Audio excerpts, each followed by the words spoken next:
저녁 밥상을 마치고 텔레비전을 켜려다 리모컨을 찾지 못해 한참을 허둥댑니다. 분명 방금 전까지 손에 쥐고 있었는데 기억이 희미해져 버린 듯합니다. 이런 순간 속으로 나이가 들어서 그렇지 하고 한숨을 쉬곤 하지요. 하지만 의학적으로 보면 기억력 저하가 곧바로 나이 탓만은 아닙니다. 사실 많은 분들이 60세 이후 기억이 예전 같지 않다고 느끼며 그것을 노화의 숙명이라 생각합니다. 그러나 뇌과학은 조금 다른 이야기를 들려줍니다. 뇌세포는 나이가 들어도 완전히 죽지 않습니다. 오히려 자극을 받고 영양을 공급받고 충분히 쉬면 새로운 연결을 만들 수 있습니다. 즉, 기억력은 단순히 나이만의 문제가 아니라 관리의 문제라는 것이지요. 제가 진료실에서 만난 한 68세 남성은 몇 년 전부터 이름을 자주 까먹고 약속을 잊어버리는 일이 잦아졌습니다. 가족들은 치매가 시작된 것 아니냐며 불안해했지만 검사를 해보니 단순한 생활 습관 문제였습니다. 그는 매일 밤 늦게까지 TV를 보며 늦게 자고 아침은 대충 넘기며 운동도 거의 하지 않았습니다. 생활 습관을 조금만 바꾸자 놀랍게도 몇 달 후 기억력이 많이 회복되었습니다. 이처럼 기억력은 생각보다 회복력이 강한 영역입니다. 여기서 한 가지 흥미로운 점은 노화와 기억 저하 사이의 경계가 분명하지 않다는 사실입니다. 같은 나이인데 어떤 분은 기억력이 또렷하고 어떤 분은 자주 깜빡합니다. 그 차이는 생활 습관, 질환 관리, 그리고 마음가짐에서 비롯됩니다. 연구에 따르면 나이가 많아도 지적 호기심을 유지하고 학습을 계속하는 사람들의 뇌는 그렇지 않은 사람보다 더 건강한 신경망을 유지한다고 합니다. 또 하나 오해되는 부분은 치매는 갑자기 찾아온다는 생각입니다. 사실 치매는 서서히 수년간 뇌를 변화시키며 다가옵니다. 초기에는 단순 건망증과 구분하기 어렵지만 세심히 들여다보면 뚜렷한 차이가 있습니다. 그렇기 때문에 나이 탓이라고만 치부하면 중요한 신호를 놓칠 수 있습니다. 반대로 너무 불안하게 생각해도 문제입니다. 기억력이 약간 떨어졌다고 모두 치매로 연결되는 것은 아니기 때문이지요. 이 영상을 보시는 지금 혹시 본인도 최근 들어 물건 두는 자리를 잡고 있는다든지 이름이 잘 떠오르지 않아 난감했던 경험이 있으신가요? 그렇다면 두려움보다는 호기심을 가지시길 권합니다. 왜 이런 변화가 일어나는지 이해하고 작은 습관을 바꿔나가면 충분히 다른 길을 걸을 수 있습니다. 이 영상이 도움이 되셨다면 구독과 좋아요 눌러주세요. 작은 실천이 건강을 바꿀 수 있습니다. 지금부터 저는 기억력 저하가 단순히 나이 탓만이 아니라는 사실을 다양한 각도에서 풀어드리겠습니다. 그리고 실제로 어떻게 하면 뇌의 회복력을 깨워 다시 또렷한 기억을 유지할 수 있는지 구체적인 길을 함께 살펴보겠습니다. 사람들은 흔히 뇌세포는 태어나서 점점 줄어들고 한번 죽으면 다시는 회복되지 않는다고 믿습니다. 하지만 최근 연구들은 뇌가 놀라운 회복력을 가지고 있다는 사실을 밝혀내고 있습니다. 이를 신경가소성 뉴로플라스티시티라고 부르지요. 쉽게 말해 나이가 들어도 뇌는 여전히 새로운 연결을 만들고 기존의 회로를 강화할 수 있습니다. 예를 들어 72세 할머니가 새로운 언어를 배우기 시작한 사례가 있습니다. 처음에는 단어 하나 외우는데도 힘들어했지만 꾸준히 학습하자 몇 달 후 간단한 회화를 할 수 있을 정도로 향상되었습니다. 이 과정에서 뇌 속에서는 수많은 새로운 시냅스 연결이 만들어진 것입니다. 나이가 들었다고 뇌가 멈추는 것이 아니라 오히려 자극을 주면 살아 움직인다는 증거이지요. 또한 흥미로운 사실은 기억력을 담당하는 해마 히포캠푸스라는 뇌 부위는 성인기에도 새로운 세포가 만들어질 수 있다는 점입니다. 과거에는 불가능하다고 생각했지만 운동이나 학습, 건강한 식습관이 새로운 신경세포 생성을 촉진한다는 연구가 잇따르고 있습니다. 즉, 기억력 저하는 불가피한 운명이 아니라 우리가 어떻게 생활하느냐에 따라 늦출 수도 있고 개선할 수도 있습니다. 물론 모든 학자가 같은 의견을 가진 것은 아닙니다. 일부는 신경세포 재생보다는 기존 세포 간의 연결 강화가 핵심이라고 주장합니다. 그러나 분명한 것은 나이가 들어도 뇌는 여전히 변할 수 있고 긍정적인 습관은 그 변화를 이끌어낸다는 사실입니다. 진료실에서 만난 한 66세 환자분은 선생님, 저는 글을 읽어도 자꾸 까먹어요. 나이가 드니 머리가 굳은 것 같아요 라고 말씀하셨습니다. 그래서 하루 10분씩 일기를 쓰고 매주 한 권씩 얇은 책을 읽도록 권했습니다.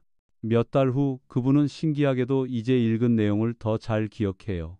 가족들이 제 얘기를 더 재미있게 듣는다고 해요. 라며 웃음을 지으셨습니다. 뇌는 나이보다 사용 여부에 더 민감한 기관이라는 것을 보여주는 사례입니다.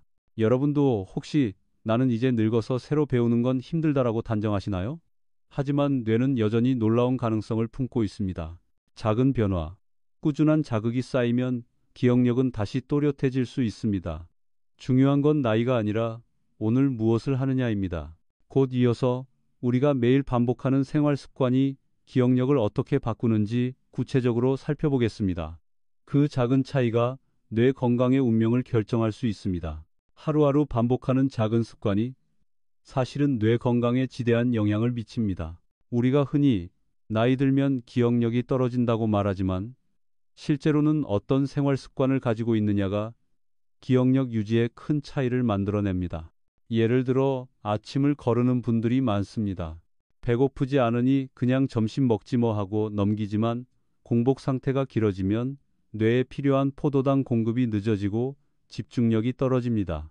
뇌는 체중의 2%밖에 차지하지 않지만 우리 몸 에너지의 약 20%를 사용합니다. 그러니 아침 식사를 건너뛰는 습관이 쌓이면 기억력 저하로 이어질 수 있지요. 또 다른 사례는 음주입니다. 하루 한두 잔은 괜찮다라고 말하는 분들이 있지만 실제로는 나이 들어간 뇌에는 작은 음주도 영향을 줄 수 있습니다. 술은 뇌세포의 신호 전달을 방해하고 장기적으로는 기억력을 떨어뜨릴 수 있습니다. 한 70세 환자분은 매일 저녁 소주 반병을 마셨는데 점점 기억이 희미해지는 걸 느꼈습니다. 술을 줄이고 대신 따뜻한 차를 마시기 시작하자 몇 달 후 집중력이 회복되는 변화를 경험했습니다. 운동도 빼놓을 수 없습니다. 하루에 10분이라도 가볍게 걷는 습관은 뇌혈류를 증가시켜 신선한 산소와 영양분을 공급합니다. 연구에 따르면 규칙적으로 걷는 노인들은 앉아있는 시간이 많은 사람보다 기억력이 더 선명했습니다. 특히 아침 햇볕을 받으며 걷는 습관은 뇌뿐 아니라 수면의 질까지 개선해주지요. 흥미롭게도 습관은 뇌에 흔적을 남깁니다. 반복되는 행동은 자동화되어 에너지를 적게 쓰면서도 효율적으로 수행할 수 있도록 뇌 회로를 강화합니다. 그래서 좋은 습관은 뇌를 보호하지만 나쁜 습관은 오히려 뇌를 약화시킵니다. 예를 들어 밤마다 스마트폰을 오래 사용하는 습관은 수면을 방해하고 그로 인해 기억이 제대로 저장되지 못합니다. 반대로 잠자기 전에 책 한 장이라도 읽는 습관은 뇌에 긍정적인 자극을 줍니다. 물론 여기에는 예외와 논란도 있습니다. 일부 연구는 커피가 기억력 향상에 도움이 된다고 하지만 다른 연구에서는 과도한 카페인이 불안을 높이고 집중력을 해칠 수 있다고 경고합니다. 결국 중요한 건 균형입니다. 지나치지 않고 규칙적으로 몸과 마음을 돌보는 습관이 핵심이지요. 여러분의 생활 속 작은 습관 하나가 기억력을 좌우합니다. 오늘 당장 무엇을 바꿀 수 있을까요? 아침 식사를 챙기고 술잔을 줄이고 잠자리에 드는 시간을 앞당기고 10분 걷기를 실천한다면 뇌는 분명히 응답할 것입니다. 다음으로는 우리가 자주 간과하지만 사실 기억력과 깊은 관련이 있는 혈당 이야기를 해드리겠습니다. 혈당이 불안정하면 왜 기억이 흐려지는지 그 비밀을 풀어보겠습니다. 병원에서 기억력 저하를 호소하는 어르신들을 진료하다 보면 종종 혈당 수치와 연관된 경우가 많습니다. 많은 분이 혈당은 당뇨병 환자만 신경 쓰면 된다고 생각하시지만 사실 혈당의 변동은 뇌 건강과 기억력에도 직접적인 영향을 줍니다. 뇌는 포도당을 주요 에너지원으로 사용합니다. 그런데 혈당이 급격히 오르내리면 뇌는 안정적인 연료를 공급받지 못하고 순간적으로 깜빡하는 현상이 생기기 쉽습니다. 한 64세 여성 환자는 식후마다 머리가 멍해지고 방금 들은 이야기를 놓치곤 했습니다. 검사를 해보니 혈당이 식사 후 급격히 치솟았다가 곧 떨어지는 양상을 보였습니다. 결국 이 혈당 롤러코스터가 기억력 저하의 주범이었던 셈입니다. 또한 고혈당 상태가 오래 지속되면 뇌혈관이 손상되고 산소와 영양 공급이 줄어듭니다. 이는 뇌세포의 기능 저하와 연결되어 기억력이 흐려지거나 집중력이 떨어질 수 있습니다. 반대로 저혈당 역시 문제입니다. 70세 남성 환자는 당뇨약을 과하게 복용해 혈당이 지나치게 내려갔는데 어지럼증과 함께 심한 기억 공백을 경험했습니다. 결국 약 조절을 통해 혈당을 안정시키자 기억력이 점차 회복되었습니다. 의학계에서는 혈당과 기억력의 관계에 대해 다양한 논의가 있습니다. 일부 연구자들은 혈당 변동 자체가 문제라기보다 그로 인해 생기는 염증 반응이 뇌세포를 손상시킨다고 말합니다. 또 다른 학자들은 인슐린 저항성이 뇌의 신호 전달을 방해해 기억력 감퇴로 이어진다고 설명합니다. 아직 명확한 결론은 없지만 공통된 의견은 혈당이 안정적일수록 뇌가 잘 작동한다는 점입니다. 일상에서 혈당을 안정적으로 관리하는 방법은 생각보다 간단합니다. 흰쌀밥이나 빵 같은 단순 탄수화물을 줄이고 대신 현미, 잡곡, 채소를 곁들여 드시면 혈당이 천천히 오르내립니다. 또한 식사 후 10분만 가볍게 걷는 습관도 혈당 조절에 큰 도움이 됩니다. 실제로 제가 만난 한 68세 어르신은 저녁마다 손주와 동네 한바퀴 걷기를 시작했는데 혈당이 눈에 띄게 안정되었고 기억력도 한결 나아졌다고 말씀하셨습니다. 혈당 관리의 중요성을 잘 모르면 나는 당뇨가 없으니 괜찮아 하고 방심하기 쉽습니다. 하지만 기억력이라는 측면에서 보면 혈당은 누구에게나 중요한 요소입니다. 몸이 보내는 작은 신호, 식후에 머리가 멍해진다거나 집중이 어렵다거나 하는 현상은 결코 가볍게 넘어갈 문제가 아닙니다. 여러분, 기억력을 지키고 싶으시다면 혈당부터 돌아보시길 권합니다. 작은 식습관 변화와 규칙적인 움직임이 뇌를 맑게 하는 열쇠가 될 수 있습니다. 이어서 또 다른 큰 요인인 수면 부족이 어떻게 기억의 구멍을 만드는지 살펴보겠습니다. 밤이 깊었는데도 텔레비전 앞을 떠나지 못하거나 스마트폰을 손에 쥔 채 시간을 보내다 보면 어느새 새벽이 됩니다. 잠은 조금 줄어도 괜찮겠지라고 생각하지만 사실 수면 부족은 기억력에 치명적인 구멍을 남깁니다. 뇌는 낮 동안 수많은 정보를 받아들이지만 그것을 정리해 장기 기억으로 옮기는 작업은 주로 잠자는 동안 일어납니다. 마치 책상 위에 흩어진 서류를 서랍에 차곡차곡 정리하는 것과 같습니다. 잠을 충분히 자지 않으면 정보는 제대로 저장되지 못하고 다음 날 아침 분명 들은 것 같은데 기억이 안 나네 하는 순간이 찾아옵니다. 한 67세 남성 환자는 최근 들어 대화 중 단어가 잘 떠오르지 않는다고 했습니다. 치매 초기인지 걱정했지만 생활을 자세히 물어보니 매일 새벽까지 드라마를 보고 아침 일찍 일어나 출근하는 생활을 반복하고 있었습니다. 수면 시간을 늘리고 취침 전 휴대폰 사용을 줄이도록 지도한 결과 몇 달 후 기억력과 집중력이 눈에 띄게 회복되었습니다. 또한 수면 부족은 단순히 기억을 방해하는 것에 그치지 않습니다. 뇌 속에 쌓이는 베타 아밀로이드라는 단백질 찌꺼기를 청소할 기회를 빼앗습니다. 이 물질은 치매의 주요 원인 중 하나로 알려져 있습니다. 깊은 수면, 특히 렘수면, REM 단계에서 뇌는 청소부처럼 이 찌꺼기를 제거합니다. 잠을 줄이면 뇌는 청소를 제대로 하지 못하고 결과적으로 기억력이 더 빠르게 떨어질 수 있습니다. 물론 학자들 사이에서는 수면의 어느 단계가 기억 형성에 더 중요한가에 대한 의견이 다릅니다. 어떤 연구는 렘수면이 핵심이라고 하고 또 다른 연구는 깊은 비렘수면 NREM이 더 중요하다고 주장합니다. 아직 결론은 나지 않았지만 한 가지 분명한 사실은 수면이 부족하면 기억력은 반드시 손해를 본다는 점입니다. 그렇다면 좋은 수면을 위해 무엇을 할 수 있을까요? 가장 기본은 규칙적인 수면 습관입니다. 매일 같은 시간에 자고 일어나면 몸의 생체 시계가 안정되어 깊은 잠에 더 빨리 들어갈 수 있습니다. 또 카페인 섭취는 늦은 오후 이후로 줄이고 자기 전 밝은 화면을 멀리하는 것이 중요합니다. 어떤 분들은 취침 전 따뜻한 샤워나 가벼운 스트레칭이 큰 도움이 된다고 말씀하시기도 합니다. 여러분도 혹시 최근 들어 기억이 자주 희미해지고 머리가 무겁게 느껴지진 않으신가요? 그렇다면 오늘 밤부터라도 수면을 가볍게 여기지 마시고 기억을 지키는 중요한 투자로 생각하시길 바랍니다.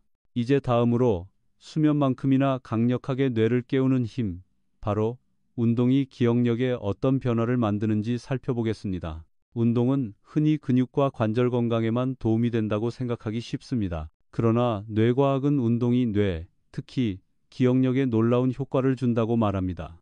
뇌를 깨우는 가장 강력한 자극 중 하나가 바로 신체 활동이라는 사실 알고 계셨나요? 걷기, 가벼운 스트레칭, 계단 오르기 같은 단순한 운동조차도 뇌혈류를 증가시킵니다. 뇌는 산소와 영양분을 끊임없이 필요로 하는데 운동을 하면 혈액이 더 원활하게 공급되어 뇌세포가 활력을 얻습니다.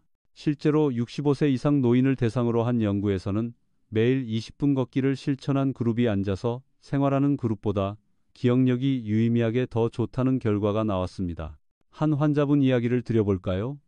70세 남성분은 이름이 잘 기억나지 않고 대화 중 단어가 자꾸 막힌다며 고민했습니다. 특별한 약을 쓰지 않고 매일 아침 동네 공원을 30분 걷도록 권유했습니다. 처음엔 힘들다고 했지만 2달 후 그분은 신기하게도 기억이 전보다 훨씬 또렷해졌어요. 머리가 맑아진 느낌이에요. 라고 말했습니다. 뇌로 가는 피가 늘어나면서 기억력도 되살아난 것이지요. 운동은 또 다른 방식으로 뇌에 영향을 줍니다. 바로 BDNF, Brain Derived Neurotrophic Factor라는 뇌 성장 인자를 증가시키는 것입니다. 이 물질은 신경세포가 더 잘 자라고 연결이 강화되도록 돕습니다. 쉽게 말해 운동은 뇌에 비료를 주는 것과 같습니다. 나이가 들어도 뇌세포가 새로운 연결을 만들 수 있다는 사실을 떠올리신다면 운동이 왜 그렇게 중요한지 이해가 되실 겁니다. 물론 학자들 사이에서는 어떤 운동이 기억력에 가장 효과적인가에 대한 논의가 있습니다. 일부는 유산소 운동이 핵심이라고 강조하고 또 다른 연구는 근력 운동도 기억력 유지에 큰 도움이 된다고 주장합니다. 정답은 아마도 균형일 것입니다. 유산소와 근력 운동을 적절히 섞어 꾸준히 하는 것이 뇌 건강에 가장 좋습니다. 여기서 중요한 건 꾸준함입니다. 일주일에 한 번 격렬하게 운동하는 것보다 매일 15분이라도 몸을 움직이는 것이 더 큰 효과를 줍니다. 아침 햇볕을 받으며 걷거나 거실에서 간단한 스트레칭을 하는 것만으로도 뇌는 달라집니다. 혹시 여러분도 나이 들어서 이제 운동은 소용없다라고 생각하시나요? 그렇지 않습니다. 오히려 지금이 가장 필요한 때입니다. 운동은 뇌를 깨우는 자극제이자 기억력을 붙잡는 밧줄과도 같습니다. 이제 이어서 음식 이야기를 해보겠습니다. 특히 단백질과 오메가3가 뇌 건강에 어떤 비밀을 가지고 있는지 구체적으로 살펴보겠습니다. 우리는 흔히 단백질은 근육에만 필요하다고 생각하지만 사실 뇌 역시 단백질 없이는 제대로 작동할 수 없습니다. 뇌세포 사이의 신호 전달 물질, 즉 신경 전달 물질은 단백질에서 비롯된 아미노산으로 만들어집니다. 단백질이 부족하면 기억을 담당하는 신경 전달 물질이 원활하게 합성되지 못해 집중력과 기억력이 떨어질 수 있습니다. 또 하나 중요한 영양소는 바로 오메가3 지방산입니다. 특히 DHA는 뇌세포막을 구성하는 필수 성분으로 뇌의 유연성을 지켜줍니다. 쉽게 말해 뇌세포들이 서로 원활하게 신호를 주고받을 수 있게 하는 윤활유 역할을 합니다. 오메가3가 부족하면 신호 전달이 둔해지고 기억력 저하가 가속될 수 있습니다. 한 72세 여성 환자는 머리가 자꾸 멍해지고 읽은 글이 기억이 안 나요라며 찾아왔습니다. 식습관을 들어보니 고기와 생선은 거의 먹지 않고 주로 흰 쌀밥과 국만 드셨습니다. 그래서 매일 두부와 달걀, 그리고 일주일에 2~3번은 고등어, 연어 같은 생선을 드시도록 권했습니다. 몇 달 후 다시 오셨을 때 요즘은 읽은 글이 더 잘 기억나요? 대화할 때도 예전보다 말이 술술 나와요. 라며 크게 기뻐하셨습니다. 물론 보충제에 대한 논의도 많습니다. 일부 연구는 오메가3 보충제가 치매 예방에 효과적이라고 하지만 또 다른 연구는 큰 차이를 보이지 않는다고 주장합니다. 여기에 대해 의사들 사이에서도 의견이 갈리지만 분명한 것은 음식으로 섭취하는 오메가3와 단백질은 뇌 건강에 긍정적인 영향을 준다는 사실입니다. 즉, 보충제보다는 식탁 위에서 먼저 챙기는 것이 가장 확실한 방법이라는 것이지요. 한국 전통 식단에도 뇌에 좋은 음식들이 많습니다. 된장국에 두부를 넣고 김 위에 계란을 싸먹고 참깨와 들기름을 활용하는 것만으로도 단백질과 건강한 지방을 자연스럽게 섭취할 수 있습니다. 이런 작은 식단 변화가 뇌세포를 지켜내는 방패가 될 수 있습니다. 혹시 여러분도 요즘 들어 왜 이렇게 자꾸 깜빡하지 하며 불안해하시나요? 그렇다면 오늘 저녁 식탁부터 단백질과 오메가3을 떠올리시길 바랍니다. 작은 접시 위의 선택이 내일의 기억을 선명하게 만들어줄 수 있습니다. 다음으로는 많은 분들이 헷갈려하는 문제, 단순 건망증과 치매 초기 신호의 차이를 풀어드리겠습니다. 나이가 들면 깜빡하는 순간이 늘어나지요. 그런데 모든 건망증이 치매의 신호일까요? 많은 분들이 이 구분을 헷갈려 하십니다. 단순 건망증은 누구에게나 나타날 수 있지만 치매 초기 신호는 조금 다른 양상을 보입니다. 그 차이를 아는 것만으로도 불안이 크게 줄어듭니다. 단순 건망증은 대체로 기억의 일부가 늦게 떠오르는 것입니다. 예를 들어 길에서 만난 이웃 이름이 바로 생각나지 않다가 집에 돌아와 아, 김 씨였지 하고 떠올리는 경우입니다. 기억이 저장은 되어 있는데 꺼내는 속도가 늦어지는 것이지요. 반면 치매 초기 신호는 기억 자체가 저장되지 않는 것입니다. 아이의 이름을 듣고도 금세 잊어버리고 나중에도 떠올릴 수 없습니다. 한 69세 여성 환자가 있었습니다. 아침에 딸이 전화를 걸어 점심 약속을 잡았는데 몇 시간 뒤 같은 딸에게 전화를 걸어 오늘 점심에 뭐 하니? 라고 다시 물었습니다. 이는 단순 건망증이 아니라 새로운 기억이 저장되지 않는 치매 초기의 전형적인 신호였습니다. 또 다른 구분점은 일상생활 능력입니다.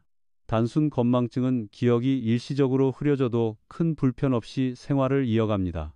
그러나 치매는 약속을 반복해서 잊거나 익숙한 길을 헤매거나 가스불을 끄지 않고 외출하는 등 실제 생활에 지장을 줍니다. 학계에서도 이 경계에 대해 다양한 논의가 있습니다. 일부는 경도인지장애, MCI라는 개념을 사용해 정상 노화와 치매 사이에 있는 중간 단계를 강조합니다. 이 단계에서는 주의 깊게 관리하면 진행을 늦출 수 있습니다. 그러나 관리하지 않으면 치매로 발전할 위험이 높습니다. 그렇다고 해서 매번 깜빡할 때마다 혹시 치매 아닐까 하고 두려워할 필요는 없습니다. 기억력 저하의 대부분은 수면 부족, 스트레스, 영양 불균형, 혈당 변동 같은 생활 요인에서 비롯되기 때문입니다. 중요한 것은 변화의 양상입니다. 같은 질문을 반복하거나 길을 잃거나 최근 사건을 전혀 기억하지 못한다면 반드시 전문의 진료가 필요합니다. 여러분, 혹시 최근 들어 자신이나 가족이 같은 질문을 자주 반복하거나 약속을 기억하지 못하는 모습을 보신 적이 있나요? 그렇다면 단순히 나이 탓이라 넘기지 말고 신호를 확인해 보시길 권합니다. 빠른 구분과 대처가 기억력을 지키는 첫걸음이 됩니다. 이제 다음으로 기억을 훔쳐가는 또 다른 큰 요인, 바로 스트레스의 영향을 이야기해 드리겠습니다. 하루 종일 마음이 조급하고 걱정이 끊이지 않을 때 머릿속이 하얘지는 경험을 해보셨을 겁니다. 스트레스가 쌓이면 집중이 잘 안 되고 방금 들은 이야기도 금세 사라집니다. 단순히 기분 탓이 아니라 스트레스 호르몬이 뇌를 직접적으로 공격하기 때문입니다. 스트레스 상황에서 분비되는 대표적인 호르몬은 코르티솔입니다. 단기간에는 몸을 보호하지만 장기간 높게 유지되면 해마, 히포캠푸스라는 기억을 담당하는 뇌 부위를 위축시킵니다. 해마가 약해지면 새로운 기억이 잘 저장되지 않고 기존 기억도 흐려집니다. 실제로 만성 스트레스에 시달리는 사람들은 치매 위험이 더 높다는 연구 결과도 있습니다. 한 65세 남성 환자는 퇴직 후 가정 문제로 스트레스가 심해졌습니다. 늘 걱정에 사로잡혀 잠을 설쳤고 대화 중에 단어가 자꾸 생각나지 않는다고 했습니다. 스트레스 상담과 함께 매일 10분 명상을 권유했습니다. 처음에는 명상이 나한테 맞을까? 반신반의했지만 꾸준히 실천한 후 이제는 머리가 맑아지고 기억이 전보다 좋아진 것 같아요 라며 안도하셨습니다. 스트레스를 줄이는 것이 곧 기억력을 되찾는 길이 된 셈입니다. 흥미로운 점은 스트레스가 모든 사람에게 똑같은 영향을 주는 것은 아니라는 사실입니다. 어떤 학자들은 적당한 스트레스가 오히려 기억 형성을 강화한다고 주장합니다. 시험 직전이나 중요한 발표 전의 긴장감이 오히려 기억을 또렷하게 해주는 경험을 떠올려 보시면 이해가 될 겁니다. 결국 문제는 지속적인 스트레스입니다. 짧은 자극은 도움이 되지만 오래된 걱정과 긴장은 뇌를 서서히 지치게 만듭니다. 스트레스를 줄이기 위해서는 일상에서 작은 변화를 만드는 것이 중요합니다. 깊은 호흡, 명상, 취미생활, 친구와의 대화, 혹은 손주와 놀아주는 시간조차 강력한 해독제가 될 수 있습니다. 어떤 분은 매일 정원을 가꾸는 시간이 가장 큰 치유라고 말합니다. 흙을 만지고 꽃을 돌보는 단순한 행동이 스트레스를 줄이고 뇌를 회복시키는 힘이 됩니다. 여러분도 혹시 최근 들어 걱정과 긴장으로 머리가 무겁게 느껴지시나요? 그렇다면 기억력을 지키기 위한 첫걸음은 바로 스트레스를 풀어내는 것입니다. 뇌는 생각보다 섬세하고 동시에 회복력이 강한 기관입니다. 작은 여유와 쉼이 쌓이면 기억은 다시 또렷해질 수 있습니다. 이제 다음으로 뇌를 지키는 또 하나의 열쇠, 바로 학습과 도전이 어떻게 두뇌에 보약이 되는지 살펴보겠습니다. 나이가 들수록 새로운 것을 배우는 게 두렵게 느껴지기도 합니다. 이제 와서 무슨 공부냐라는 말도 자주 듣지요. 하지만 뇌는 끊임없이 자극을 받을 때 가장 건강합니다. 학습은 단순한 취미가 아니라 두뇌의 보약 같은 역할을 합니다. 새로운 것을 배우면 뇌는 새로운 회로를 만들어야 합니다. 이 과정에서 신경세포 간의 연결이 강화되고 기억력이 살아납니다.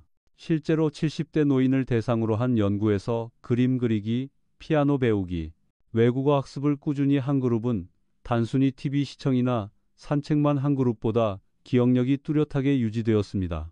뇌는 사용하면 강화되고 쓰지 않으면 약해지는 기관입니다. 제가 만난 74세 남성 환자는 은퇴 후 무료한 시간을 보내다 기억이 점점 흐려지는 걸 느꼈습니다. 그래서 그에게 바둑을 배우도록 권했습니다. 처음에는 규칙을 익히기도 어려워했지만 몇 달 후 그는 머리가 훨씬 또렷해졌습니다. 집사람이 제 말이 빨라지고 기억력이 좋아졌다고 해요라며 미소를 지었습니다. 바둑이라는 학습 활동이 뇌를 자극하며 기억력을 회복시킨 사례였습니다. 물론 학자들 사이에서도 논쟁은 있습니다. 나이가 들면 새로운 학습 효과가 제한적이다라는 주장도 있고, 중요한 것은 학습의 난이도가 아니라 꾸준함이라고 강조하는 견해도 있습니다. 하지만 공통된 결론은 하나, 나이에 상관없이 학습은 뇌에 긍정적인 자극을 준다는 사실입니다. 새로운 학습은 반드시 거창할 필요가 없습니다. 요리법 하나를 새로 시도하거나 짧은 시를 외우거나 휴대폰으로 사진 찍는 법을 배우는 것도 훌륭한 자극입니다. 작은 성취가 쌓일 때마다 뇌는 자신감을 얻고 더 많은 연결을 만들어냅니다. 여러분도 혹시 최근에 새로운 것을 배우신 적이 있으신가요? 없다면 오늘이 기회일 수 있습니다. 배움에는 나이가 없고 뇌는 언제든 자극을 기다리고 있습니다. 그 작은 도전 하나가 기억력을 지켜내는 든든한 울타리가 될 수 있습니다. 이제 다음으로 학습만큼이나 중요한 또 다른 요소, 바로 사람과의 관계가 기억력에 미치는 힘을 살펴보겠습니다. 사람은 혼자가 아니라 관계 속에서 살아갈 때 더 건강해집니다. 뇌 역시 마찬가지입니다. 사회적 관계는 단순히 마음을 위로하는 차원을 넘어 기억력을 지켜주는 강력한 힘이 됩니다. 대화를 나누는 순간 뇌는 동시에 여러 기능을 사용합니다. 상대의 말을 듣고 이해하고 적절한 단어를 떠올려 대답하고 표정을 읽으며 공감합니다. 이런 복합적인 활동이 뇌세포를 자극하고 새로운 연결을 강화합니다. 그래서 대화를 자주 하는 사람일수록 기억력이 더 잘 유지됩니다. 한 71세 여성 환자는 남편이 돌아가신 후 집에서 혼자 지내며 점점 말수가 줄었습니다. 몇 달 뒤 병원을 찾았을 때는 이름을 자주 까먹고 며칠 전 일을 기억하지 못했습니다. 그래서 지역 복지관의 시니어 모임에 나가보시라고 권했습니다. 처음에는 낯설어했지만 몇 주 후 다시 만난 그녀는 눈빛이 달라져 있었습니다. 사람들과 수다 떨다 보니 기분도 좋아지고 기억도 조금씩 돌아오는 것 같아요. 관계가 뇌를 살린 사례였습니다. 흥미롭게도 사회적 관계의 효과는 단순히 기분 탓이 아니라 뇌의 구조 변화와도 연결됩니다. 연구에 따르면 사람들과 활발히 교류하는 노인의 해마 크기가 그렇지 않은 사람보다 크다는 결과가 있습니다. 해마는 기억을 담당하는 핵심 부위이니 이는 매우 의미 있는 발견이지요. 물론 모든 관계가 뇌에 도움이 되는 것은 아닙니다. 갈등이 심하고 스트레스를 주는 관계는 오히려 해로울 수 있습니다. 학자들 사이에서도 사회적 관계의 양이 중요한가, 질이 중요한가에 대한 논의가 있지만 대부분은 질이 더 중요하다는데 의견을 모읍니다. 몇 명이라도 진심으로 웃고 대화할 수 있는 관계가 기억력에 더 큰 힘을 줍니다. 여러분도 혹시 요즘 대화를 나누는 시간이 줄어들지는 않으셨나요? 친구에게 전화 한 통 걸고 동네 모임에 참여하고 손주와 함께 놀아주는 그 짧은 순간들이 뇌를 지켜주는 백신이 될 수 있습니다. 이제 마지막으로 지금까지 말씀드린 모든 요소를 아우르며 작은 실천이 어떻게 큰 변화를 만드는지 차분히 정리해 드리겠습니다. 지금까지 우리는 기억력을 지켜내는 여러 길을 함께 걸어왔습니다. 생활 습관, 혈당 관리, 수면, 운동, 영양, 학습, 그리고 사회적 관계까지 모두가 하나로 이어져 있습니다. 이 모든 요소들은 마치 조각조각 흩어진 퍼즐처럼 보이지만 맞춰보면 한 가지 큰 그림을 보여줍니다. 바로 작은 실천이 모여 뇌를 지킨다는 진리입니다. 은퇴 후 찾아온 한 70대 환자분이 떠오릅니다. 그는 늘 나이 탓이지 어쩌겠습니까 하며 자신을 위로했지만 기억력 저하가 두려워 매일 더 움츠러들었습니다. 그러나 아주 작은 변화부터 시작했습니다. 아침 식탁에 삶은 달걀 하나를 추가했고 저녁 식사 후 아내와 동네를 10분 걷기 시작했습니다. 그리고 매일 손주와 5분간 그림책을 읽어주며 대화를 나누었습니다. 몇 달이 지나자 그는 머리가 훨씬 가벼워지고 기억도 또렷해졌습니다. 무엇보다 자신감이 생겼어요라며 웃음을 지었습니다. 기억을 지키는 힘은 거창한 약이나 치료가 아니라 이런 소박한 일상 속에 숨어 있는 것입니다. 뇌는 늙는 기관이 아닙니다. 뇌는 살아있는 생명체처럼 끊임없이 변화하고 자극을 기다립니다. 나이가 들어도 여전히 새로운 길을 만들 수 있고 기억을 새롭게 이어갈 수 있습니다. 단지 그 기회를 우리가 스스로 열어주어야 합니다. 물론 한순간에 모든 것을 바꾸기는 어렵습니다. 그래서 중요한 것은 완벽한 변화가 아니라 작은 한 걸음입니다. 오늘 밤은 30분 일찍 잠자리에 드는 것, 내일 아침은 단백질이 있는 반찬을 챙겨 먹는 것, 오늘 저녁에는 가볍게 동네를 걸어보는 것, 그 작은 걸음이 모여 내년에는 전혀 다른 당신의 기억력을 만들어낼 수 있습니다. 저는 40년 넘게 환자들을 보며 깨달았습니다. 사람은 누구나 변화할 수 있고 뇌는 누구보다 회복력이 강한 기관이라는 것을요.